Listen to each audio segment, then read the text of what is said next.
Good morning, students. In today's session, we are going to discuss about performance analysis of the algorithm. Previous session, we discussed about what do you mean by algorithm, what are the characteristics of the algorithm, and what is the difference between the program and the algorithm, what are the algorithm specifications, then how to write the algorithms. All those things we discussed in the previous session. In this session I am going to discuss about how we are going to calculate the performance of the algorithm. Calculating the performance of an algorithm means we are going to analyze the performance analysis of the algorithm. Here, while we are going to analyze the performance of the algorithm, we have to consider so many things here. For example, here, does the program efficiently use primary and secondary storage? Here, yeah, whether we are going to store that particular program in the primary storage or secondary storage, we have to consider while we are going to analyze the performance analysis of the algorithm. Or else, is the programmer's running time acceptable for the task or not? We have to check, we have to consider in that particular format also. Here, there are various things are there in those by using those things, depending upon those things, performance is dependent, right? Here, does it do what we want it to do? Here we are going to write then algorithm for an addition of two numbers. Instead of addition of two numbers, that particular algorithm is going to perform subtraction of two numbers. What type of operation we are going to perform? We are thinking we have to perform that type of operation is going to be carried out by this algorithm. All those things are going to be considered while we are going to analyze the performance of an algorithm. Or else, does it work correctly according to the specifications of the task? Here we defined the algorithm specifications. Here, those algorithm specifications are going to be work correctly or not?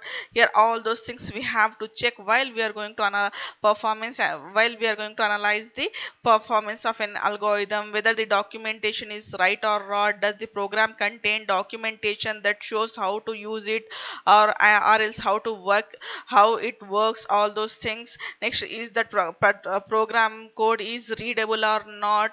All those things we have to consider while we are going to analyze the performance analysis of an algorithm.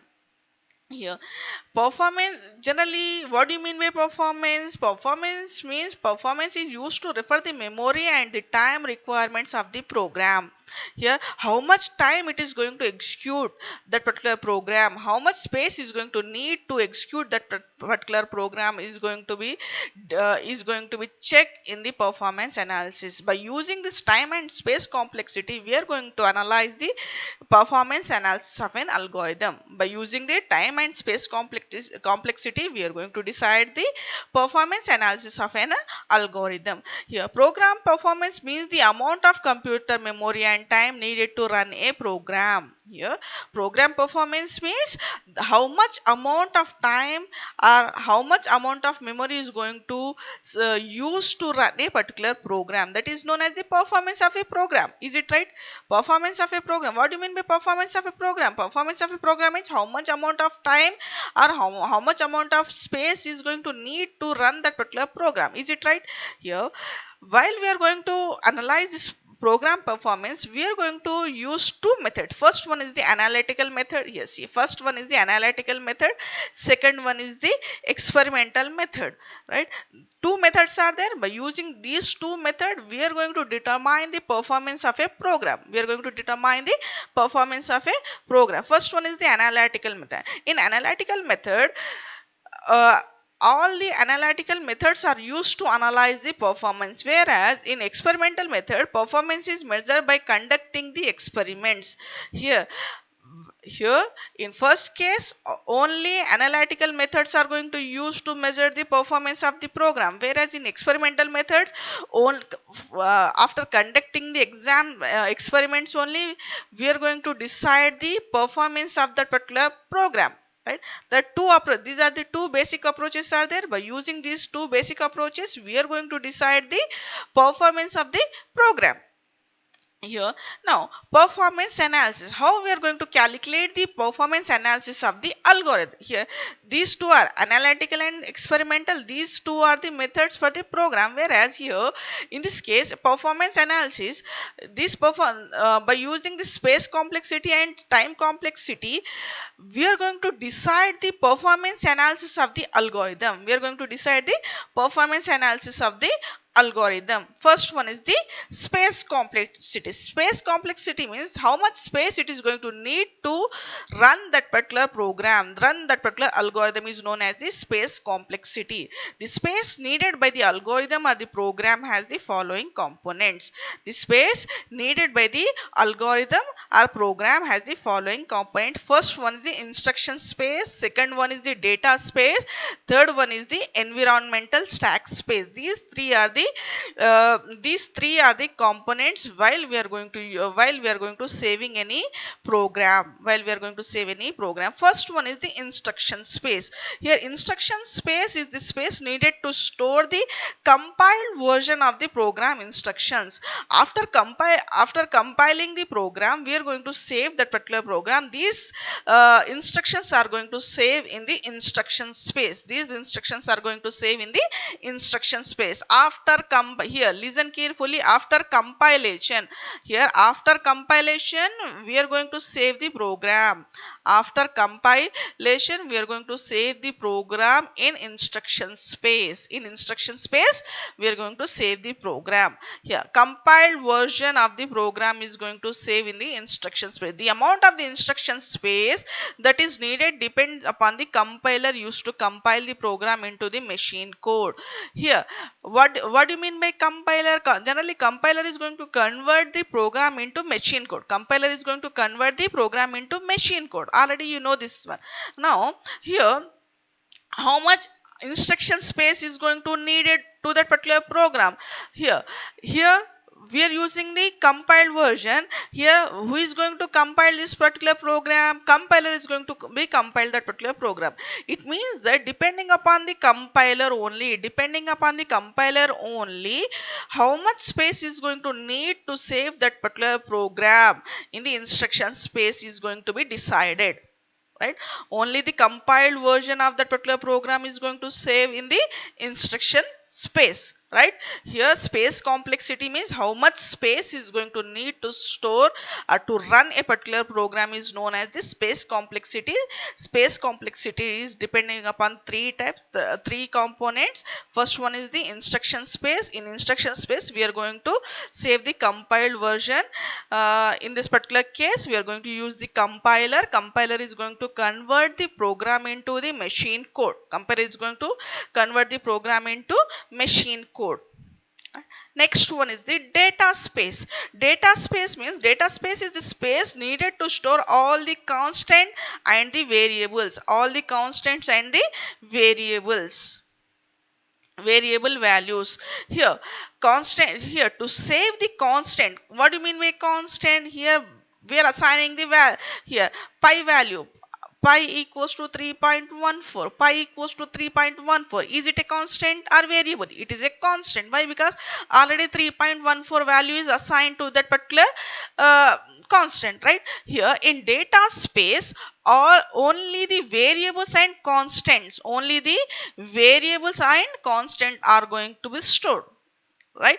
Here data space has two components. First one is the constant. Here space needed by the constant, example 1, 2 or maximum up to n algorithm, and simple variables such as I comma j and etc. Here in data space, here we are going to save the simple variables. For example, int I comma j, float a comma b comma c, or else double d.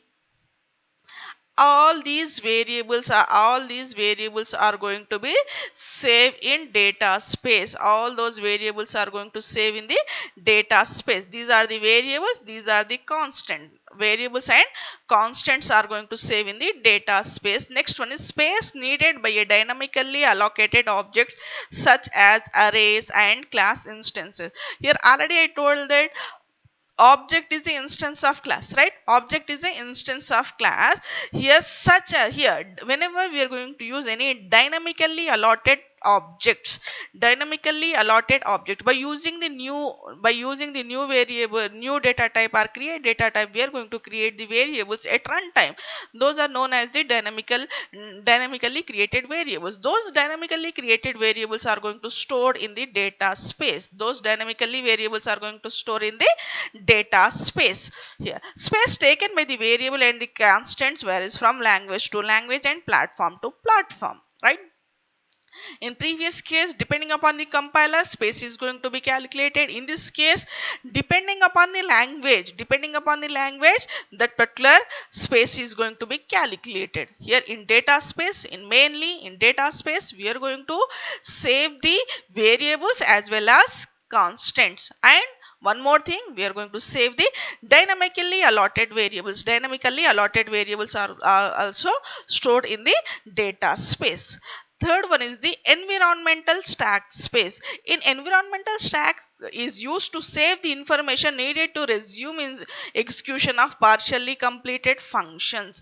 Here generally this type of space is used in function. This type of space is used in function. For example, here to execute one function, for example, in my program I am having three functions: function 1, function 2, function 3. Function 1, function 2 and function 3, three functions are there. Here in these three cases, here to complete the execution of function 1, function 2 must be executed.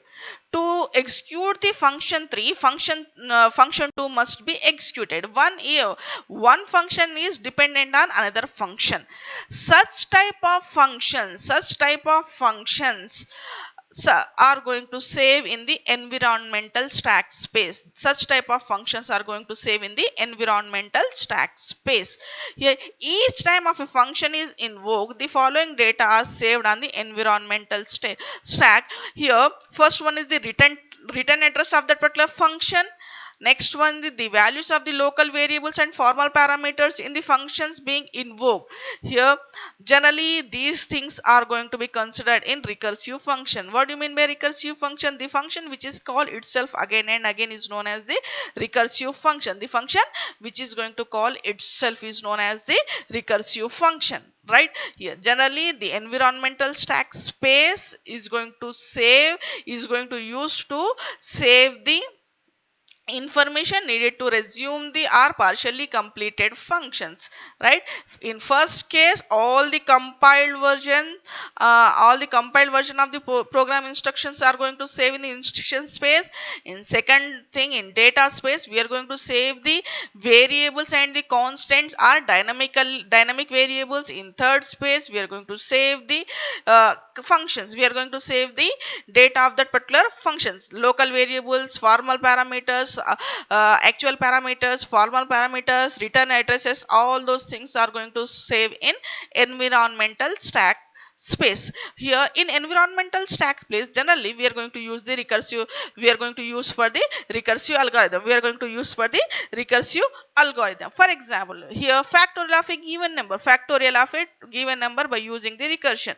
See here, here first is I am going to use this r factorial is there. See here, algorithm for r factorial. R factorial means recursive factorial. Here n is there. If I am going to give n equals to 4, that particular algorithm is going to find the 4 factorial. If n equals to 5, that particular algorithm is going to find the factorial of f5. So algorithm r factorial is there. Here I am going to write the recursive algorithm for factorial of a given number. First n is an integer. Initially fact equals to 1. If n equals to 1 or n equals to 0, just I am going to return 1. Instead of return 1 means here fact value is 1 is there, that's why return is 1. Else fact equals to n into fact of n minus 1, n into fact of n minus 1.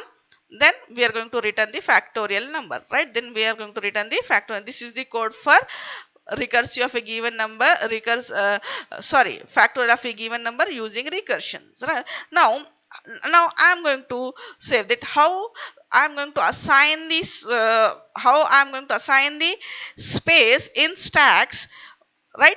See here, each time the recursive function r is invoked, see here, first n equals to 4, then it is going to be invoke r factorial, then 4 minus 1 3, again it is going to be invoke, then 3 minus 1 2, again it is going to invoke, 2 minus 1 it is 0, again it is going to be invoke. Every time this function is automatically, this function is going to be invoked, every time this function is going to be invoked. Each time the recursive function r factorial is invoked, the current values of n and fact are and the program location to return to the completion are saved in the environmental stack. Every time n value, fact value and return value are going to save in the environmental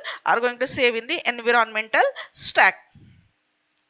See here, now I'm going to explain how this particular program is going to be executed, how that particular program is going to be executed.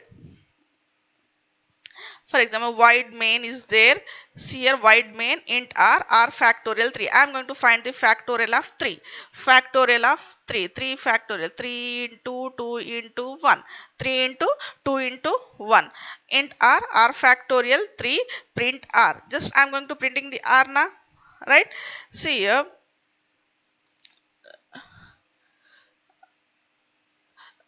R factorial 3, print r. Now, whenever I am going to write n equals to 3, int factorial 3, fact equals to 1, right? Initially fact equals to 1, where this particular fact equals to 1 is going to store in data space, right? See here, right? In data space, we are going to save this variables, right? Here, this fact I is going to store where data space. Right now, if n equals to 0 or 1, what is the value of n? N equals to 3. So return fact, else n into 3 into here fact equals to 3 into fact of 3 minus 1, that is 2. So whenever we are going to read this fact 2, directly control is going to transfer here. My n value is 2. My n value is 2. Now again it is going to check for this one, n equals to 0 or 1. It is condition is fails. Condition is means fact equals to n star r into n minus 1, r into 2 minus 1. 2 minus 1 means n equals to 1. See here, n equals to 1. Right? N equals to 1. Right? Now, int fact n equals to 0 or 1, condition is true, return 1. Here, return 1, whenever the compiler is going to return 1, directly return 1 value is going to be assigned here. Right? Then factorial of n minus 1, here n, what is the value of n here? 2 into 1. 2 into 1 is going to be transferred here. Right? Here 3. Now what is the value of fact here? 3 into 2 into 1. 3 into 2 into 1. Return fact. Now this fact is going to return here r. In r value we are going to save this 3 into 2 into 1, that is 6. Printf 6. Now this is the process how we are going to execute the factorial of a given number using recursion. This is the process how we are going to execute the factorial of a given number using recursion. See here. Now first, here fact equals to 1 is the how these values are going to save in the environmental stack. See here. First, see, fact equals to n into fact of n minus 1. This complete thing is going to be saved here. Right? First is r factorial is there. This r factorial is going to save at memory location 2000. What is my value? 3 value is there. 3 into 3 and 1 is there. This is the 1 value. Fact, what is my fact value? Fact value is 1. Next is n value is 3. At where it is going to store at 2000 memory location. This value are fact 3 factorial value is going to be stored. Right? Next, 2 factorial. Here, this is this thing. 2 factorial. Here, this value is going to be stored here. See, this value is going to be stored here. right? Now here this return value, how this particular return value is going to be stored. See, here return value is there. Now here this return value is going to be here, for this one here, then here to here we are going to transferring the value, from here to we are going to transferring the value, then we are going to get the final output, that is 6. So see here, in a single stack, we are saving the information of our program. In a single stack, we are going to save the complete information of our program. Here, factorial of a given number means we are resuming the function and we are going to calling that particular function by using the return statement or by using the same function. By using the same function or by using the resuming the particular function, that particular function is going to be called. That particular function is going to be called. All those things are going to store in the environmental stack space. Right? Generally, environmental stack space is going to store it in the stack environmental stack space. In environmental stack space, here all these stack variables, all these recursive functions are going to be saved, right?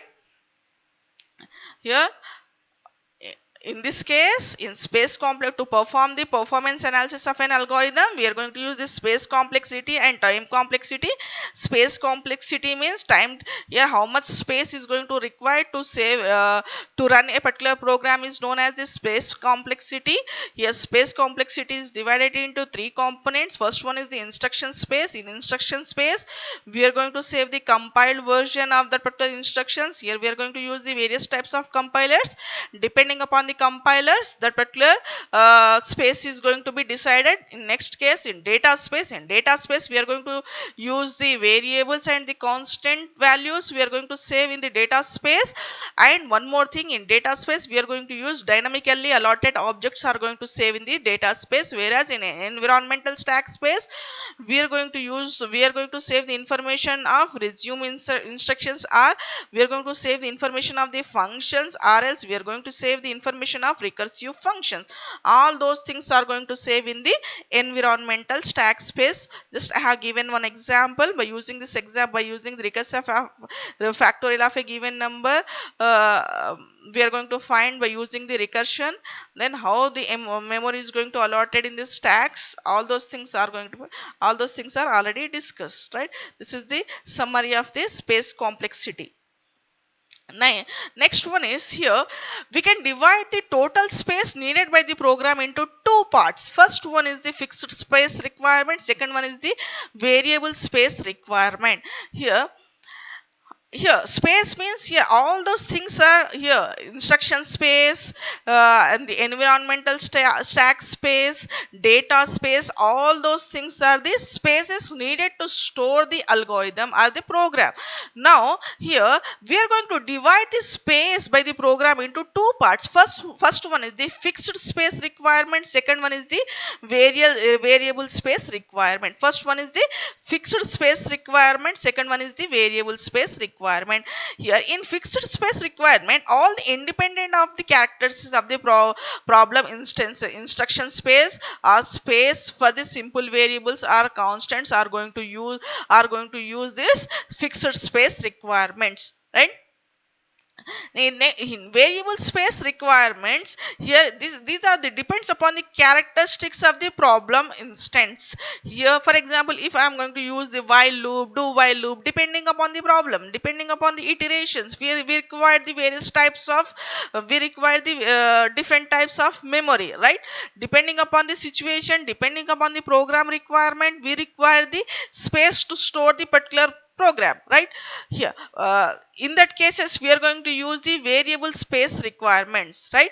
Here generally, I repeat, generally we can divide the total space needed by the program into two parts. First one is fixed space requirement. In fixed space requirement, we are going to save the program, we are going to save the variables, constants, whereas in case of variable space requirements, here we are going to use, if I am going to use the while loop, for loop, do while loop, depending upon the program requirement, we are going to use the various types of variables. Those variables are going to save, those variables variables are going to be saved in the variable space requirement. Variable space requirement is going to be indicated by sp of I. Fixed space requirement is going to be indicated by C. Fixed space requirement is going to be indicated by C. Right here, complete space is going to need to save the complete program is S of P. Space needed to save the complete program is S of P equals to C plus SP. C plus SP means instance characteristics. So the space requirement for any problem P can be written as fixed requirement C plus S of P. S of P is instance characteristics. Depending upon the requirement, we are going to use this instance space. This is the space requirement of that particular algorithm. Right, when we are going to analyze any space complexity of an algorithm, we can write, and we have to concentrate only on the estimation of instance characteristics. We are going to estimate, we have to mainly concentrate on instance characteristics of that particular variable. How many times that particular variable, that particular loop is going to be executed, how many times that particular function is going to be called, all those things are comes under the instance characteristics. Right, we do not concentrate on estimating the fixed part. Here we are not going to concentrate on the fixed part. Why? Because here already we know that those are the variables are fixed variables. Here we know that how much amount of space is required to save that particular variables. For example, integer is there, that is int a. Int a is the fixed point variable. Here we require 2 bytes of memory, char c. int a. Int a means here int a, 2 bytes of memory is there. 2 bytes of memory is to required to save the integer variable, char c. 1 byte of memory is used to save the character value, float a, float b. Here 4 bytes of memory is used to store the this type of variables. Here already we know what type of memory is going, how much memory is going to require to save these constant variables. Right, we need to identify the instance characteristics of the problem to measure SP. SP means instance characteristic. Here space complexity S of P is C plus SP. Here everything we have to concentrate on this SP only. We have to concentrate on this SP. We have to concentrate on this SP. Depending upon the SP only, we are going to assigning the we are going to calculate the space complexity of that particular program. See here, for example, here I am going to give one or two examples how we are going to calculate the space complexity of an algorithm. Here algorithm a comma b comma c. Here my function name is a comma b comma c. Here I am going to pass three formal parameters a comma b comma c. Here I am passing one formal parameter, second formal parameter, this is the third formal parameter. 1 comma 2 comma 3, three formal parameters are there. Now here I am going to return the value a plus b star c plus a plus b divided by a plus b plus c, a plus b plus 4.0. This is one type of instruction is there. Here I am having only one instruction. Just I am returning the value. So how much space I am going to need for this one? See here, first problem instance characterized by the specific values of a comma b comma c. Here we are going to use three variables that are a comma b comma c. Already predefined variables are there. These are the formal parameters which we are going to use in ABC function. Right, if we assume one word for 4 bytes is there to store the values of a comma b comma c, then the space needed by ABC is independent of the instance characteristics. Here in this case, how much space is going to need to store this value, this particular function, how much space is there? Here we are not iterating, we are not executing so many times. Here what type of values, what type of values we are going to use here? For example, here I am going to use integer int a, int b, int c. Then 2 plus 2 plus 2, 6 bytes of memory is required to save this complete algorithm. Why? Because here there is no iteration process is there.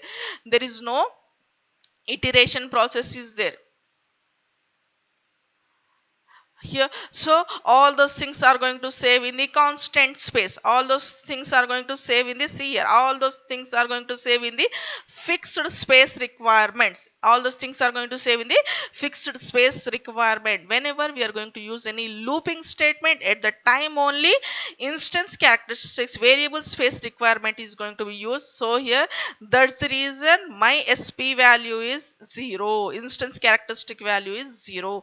Why? Because there is no looping statement is there, that's the reason my value is 0, right? This is the generalized example. Now here in example, see the example 2. See here in this case, see here, algorithm sum a comma n is there, s equals to 0 5 I equals to 1 to n, s equals to s plus a of I, return s. In this case problem instance characterized by n. Here the complete problem is characterized by n, right?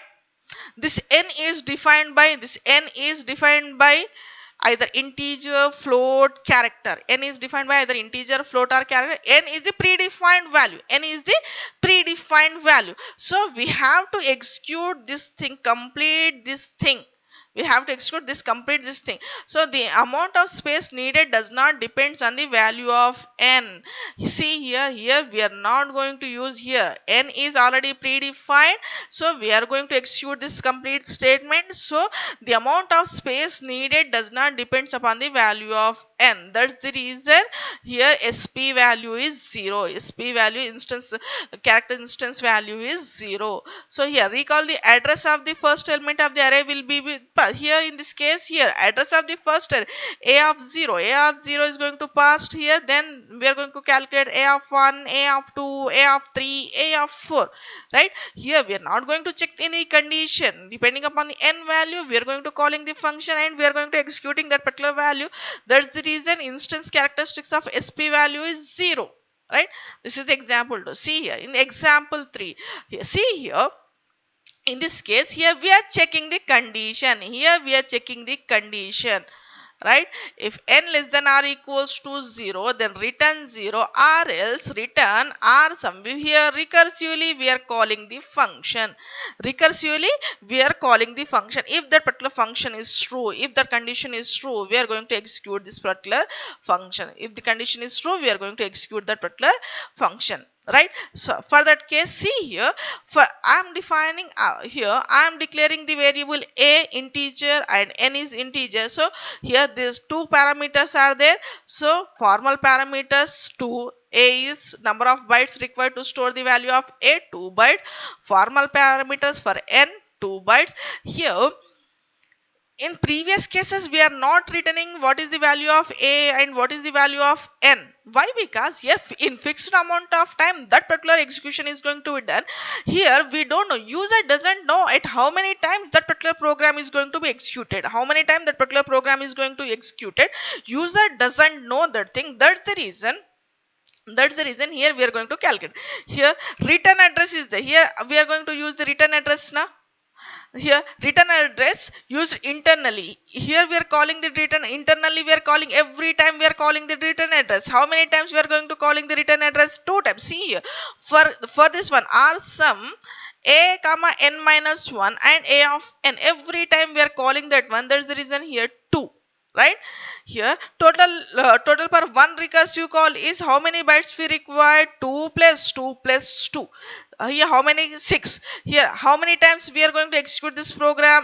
N. So n equals to 6 into here see 6 into here we are going to execute this program from I equals to 0 to n. I equals to 0 to n means here n up to n number of times. From 0 to n means total number of iterations are how many number of iterations are there? N plus 1. If we are going to start from I equals to 1 to n, total number of iterations are n. If we are going to start from I equals to 0 to n, total number of iterations are n plus 1. So for every iteration we require 6 bytes of memory. That's the reason, and we are going to execute this complete recursive algorithm n plus 1 times. That's the reason we are going to write here n plus 1. 6 into n plus 1. 6 into n plus 1. This is the here if we are going to use the recursive in recursive algorithm. In see here in previous algorithm we are not going to use any recursion. We are not going to use any recursion. Just we are going to use the function calls. In a single function call we are going to execute the program. That's it. We are executing the program only here, whereas in this case in recursive function every time we are calling the function, then every time we are calling the function, that's the reason here we are going to use this sp value is 6 into n plus 1, 0 to n, 6 into n plus 1. Here up to here this is the space complexity. Next one is the time complexity. Time complexity means how much time taken to execute the program, to run that particular program. Here generally time complexity is t of p equals to c plus tp of I. Here t of p, the time t of p taken by the program, p is the sum of its compile time c and its run time or execution time is tp. Here time complexity means here time taken to execute the compile time and the run time. Compile time and the run time. Time complexity is equivalent of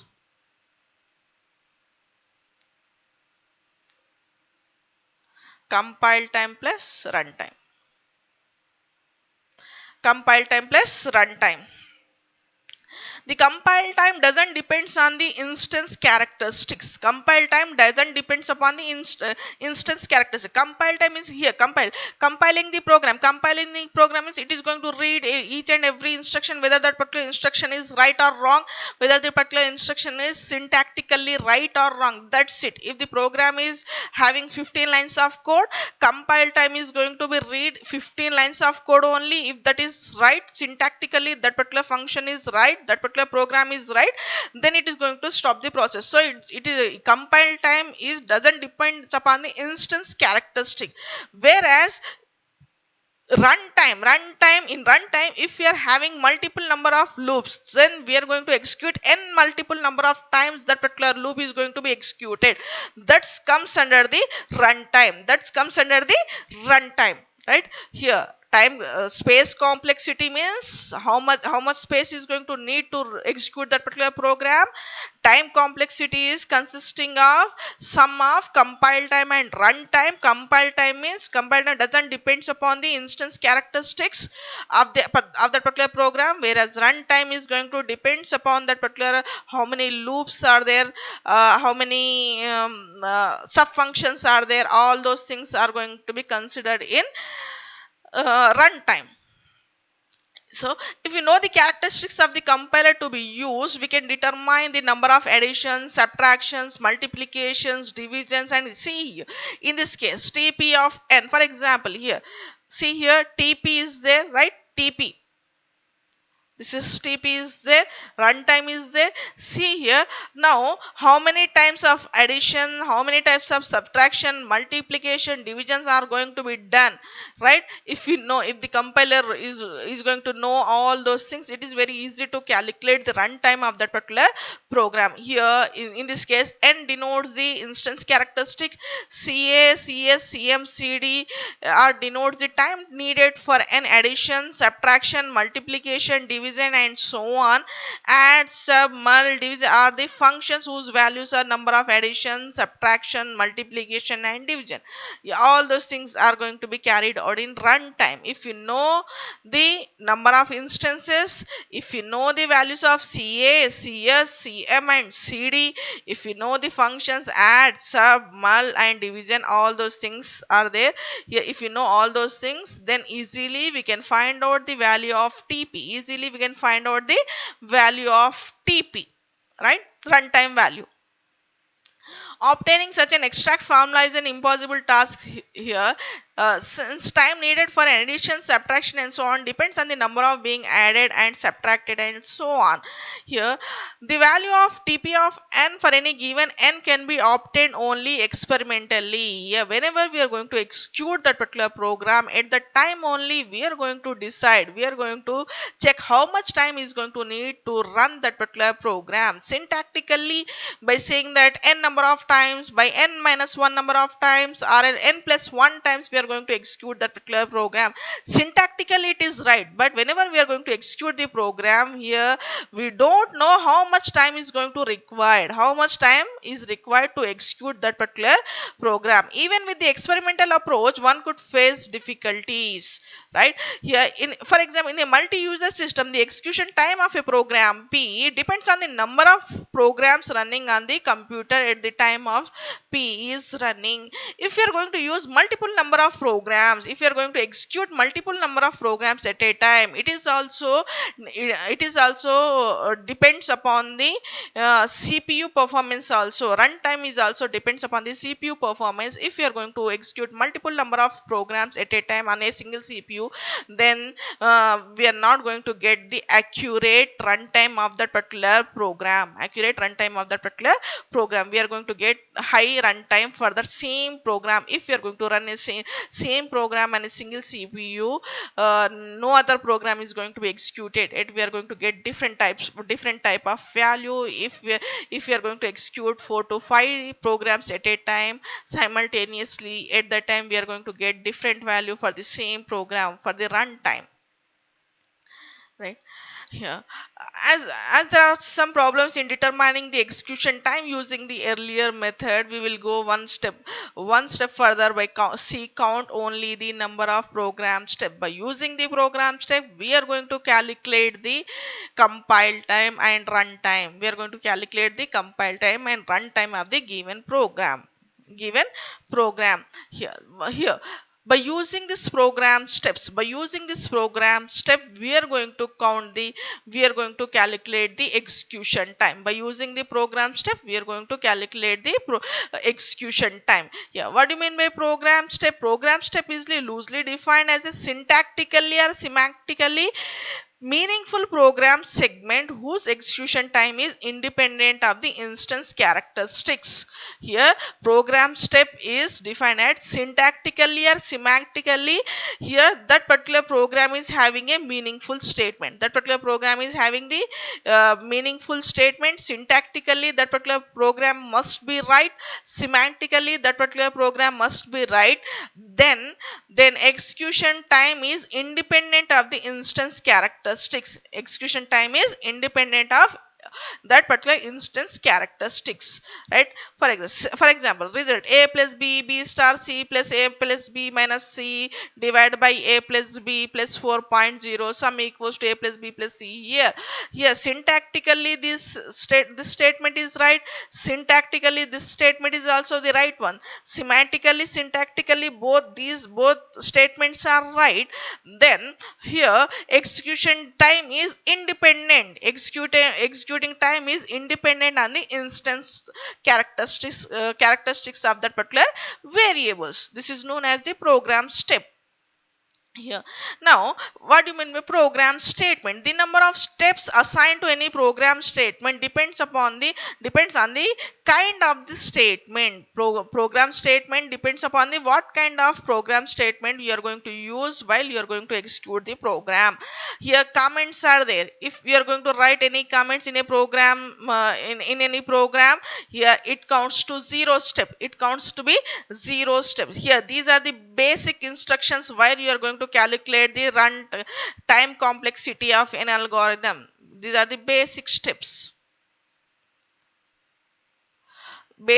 to find out the runtime, to find out the time complexity of an algorithm.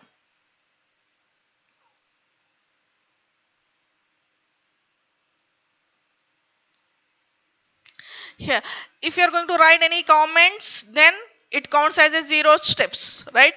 Here an assignment statement which doesn't involve any call to the other function counted as one step. All the assignment statements are going to count it to one step. If a equals to 0, I equals to 1, int I equals to 1, int j equals to 0, int n equals to 5. All these are the assignment statement. Assignment statements are counted to 1. Next one is the for loop, such as for, while, do while. Repeat until means do while loop. This is do while loop. for, while, do, while. We consider the step counts only for the control part of the statements only. Control part of the statement. If that particular loop is going to be executed for n times, we are going to calculate as n. If that particular loop is going to calculate n minus 2 times, then we are going to say n minus 2. If that particular loop is going to calculate for n minus 3, then we are going to calculate as n minus 3. These are the basic steps for the program counting. Program count for to find out the time complexity of the given algorithm. See, for while statement have the following: expression 1 to expression 2 do, while expression do, right? Here each execution of the control part of the while statement is 1 unless expression function is instance characteristic. For example, in while loop I am going to defining variables int I equals to 0, int I equals to 1, I plus plus. Each and every statement is going to carried by one statement, carried by the one statement. Next is here the step count for each execution in the control part for statement unless expression 1 and expression 2 are the functions of the instance characteristics. While we are going to execute any for loop, first we have to initialize the variable, then we have to check the condition. If the condition is true, then only we are going to execute this statement. If the condition is true, then only we are going to execute this statement. Is it right? Here in the same way, here we are going to, in for loop, we are going to call for expression 1 and we are going to call for the expression 2. We are going to check for the expression 1 and we are going to check for the expression 2. Whereas the step count for each execution of the condition of the conditional statement is 1 unless the condition is a function or instance characteristics. Here whenever we are going to call any function, here that particular execution cycle is going to be counted by 1. For example, I equals to 1 to m. First I equals to 1, it is going to executed, then increment I equals to 2, then it is going to executed. So number of cycles are I equals to 1 is 1, I equals to 2 is there, 1 plus 1. Then I'll write here, for example, while I equals to 1, n equals to 5 is there, I less than or equals to n, any number of statements are there. Here this for loop is going to executed. First I equals to 1, so it is 1. Then I equals to 2, then is 2. I equals to 3 times. I equals to 4 times. I equals to 5 times. So it is going to execute it for 5 times. Why? Because n value is 5. If n value is 20, then this value is 20. If n value is 30, the value of the runtime is 30. Depending upon the n value, we are going to execute that particular statement. If here we are having various types of values here, then we are going to save here again any for loop is there, again we are going to calculate the same thing for this loop also, right? Next, here how we are going to calculate the step count. Here every time I am saying that this is the step count 1, step count 2, step count 3, right? Now here there are two methods are there to count the step count. First one is the introduce the global variable c count into programs with the initial value is 0, right? Here this is the first method. This is the first method. Second method is the tabular method. In first method, statements to increment c count by the appropriate amount are introduced into the program. The value of the c count by the time program terminates in the number of steps taken by the program. Here in this case, we are going to count each and every step by 1. In this step, we are going to count each and every step by 1. In tabular method, determine the total number of steps contributed by each statement for execution and frequency. Here in tabular method is there.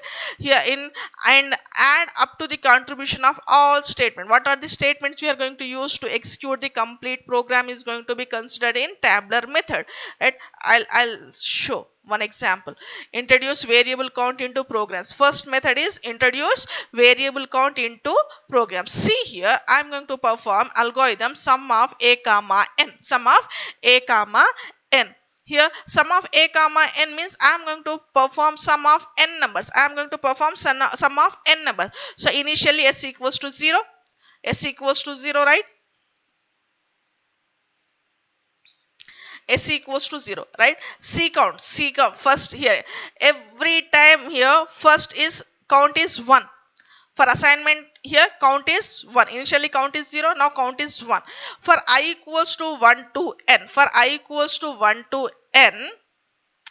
Here my count is up to here. S equals to 0. My count is 1. Right here, for I equals to 1 to n, C count is count plus 1. Here I am going to execute S equals to S plus A of I. S equals to S equals to A plus I. So here this statement is going to execute how many times?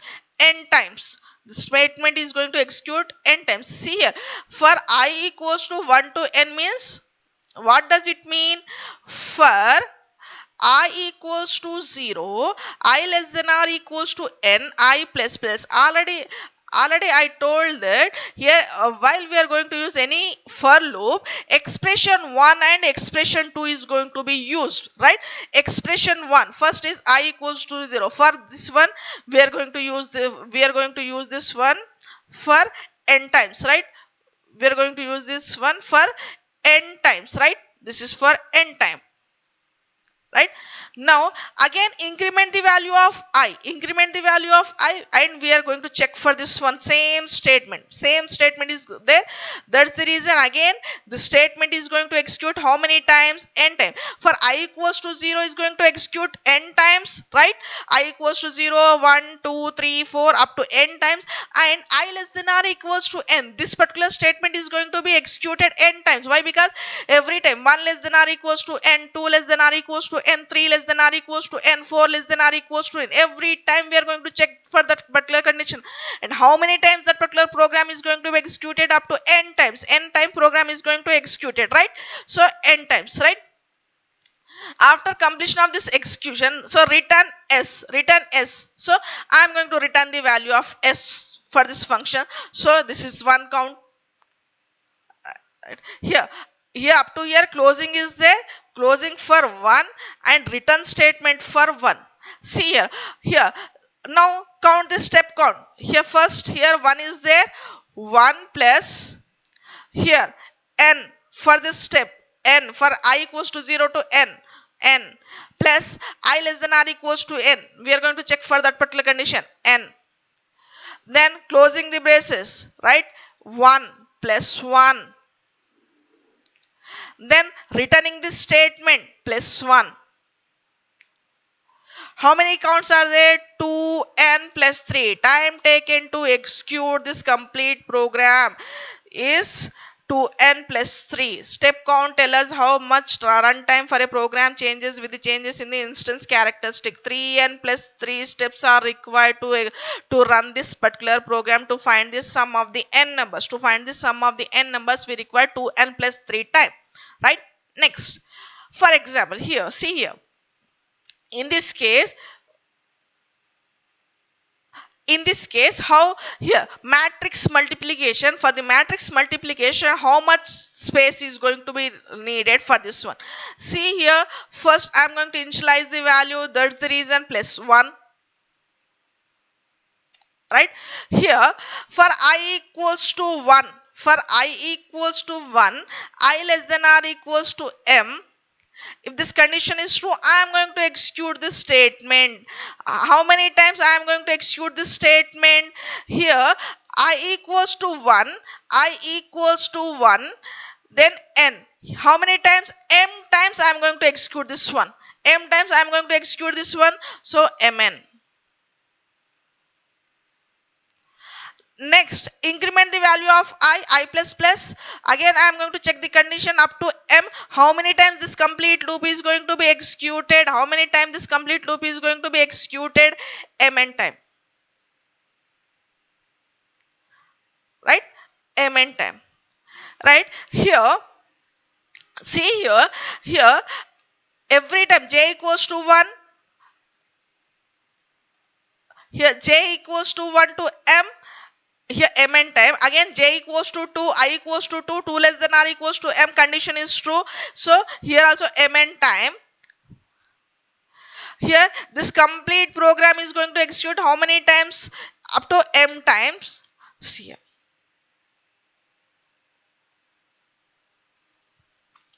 here 2mn plus 2m plus 1 time is required to complete the matrix multiplication. See here, this is the general method. This is the introduce variable count method. Now see here, in this case, in tabular method, same thing. Here, how many same sum of n numbers, sum a comma n 0 0 s equals to 0, count is 1. Here n plus 1 is there. See here, n plus 1. So I equals to 1 to n plus 1, we are going to execute this one. Then s equals to s plus a of I, n times we are going to execute this statement. Then return s, we are going to execute this statement s.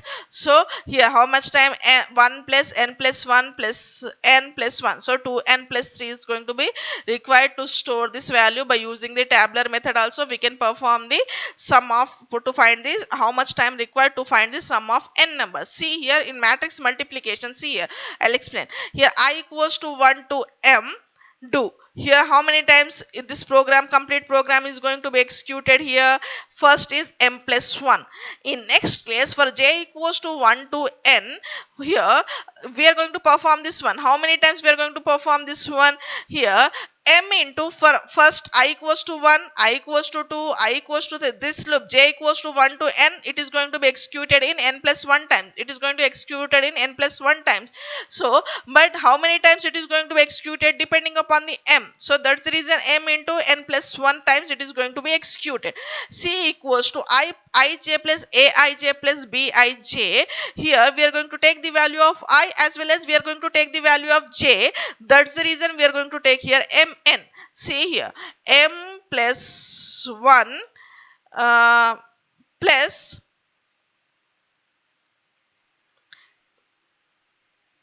see I'll write here, m plus 1 plus m into n plus 1 plus mn, right? So m plus 1 plus mn plus m plus mn, right?